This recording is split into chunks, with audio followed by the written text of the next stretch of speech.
Hello mga badi!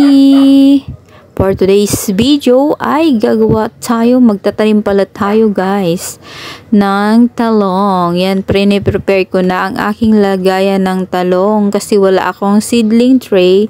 Kaya gagawa na lang tayo ng paglalagyan natin ng seedling, dahon ng saging. Tapos pinabilog ko lang siya guys at lalagyan na natin siya ng lupa.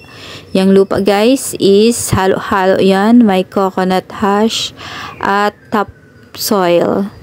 Kung ano-ano pang mga soil na magaganda. Yan, nilagay ko na siya. Ganyan lang siya guys. Tapos, ilalagay natin siya sa isang tray na hindi siya matutumba. Yan na po ang aking nagawa na mga paglalagyan natin ng talong. Then, i-prepare ko na din ang lagayan ko ng petchay. Yan guys, ito pala yung brand na ilalagay natin. Bakya naman. Tapos, isa-isahin ko na siya guys. Ilalagay yung seeds ng talong sa aking ginawa kanina. Yan, kung gusto nyo rin guys, pwede nyo siyang gayahin para kapag magta-transplant kayo is madali na lang po, ihulog nyo na lang.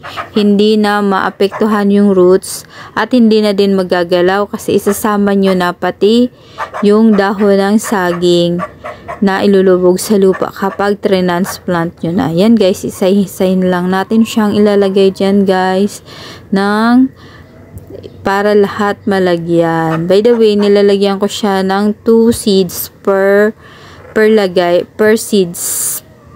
lagayan. Yan guys.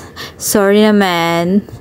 Okay, dapat talaga guys magtatanim tayo ngayon kasi sobrang mahal na ng na mga gulay. Diyos ko po Lord.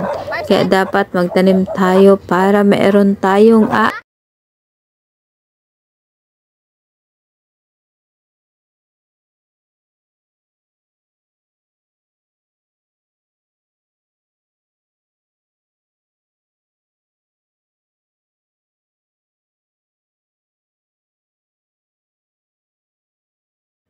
Yan guys, tatapusin ko lang yan. Until next video, aabangan nyo kung tutubo po siya. At nagplant na rin ako ng petchay. Bye bye!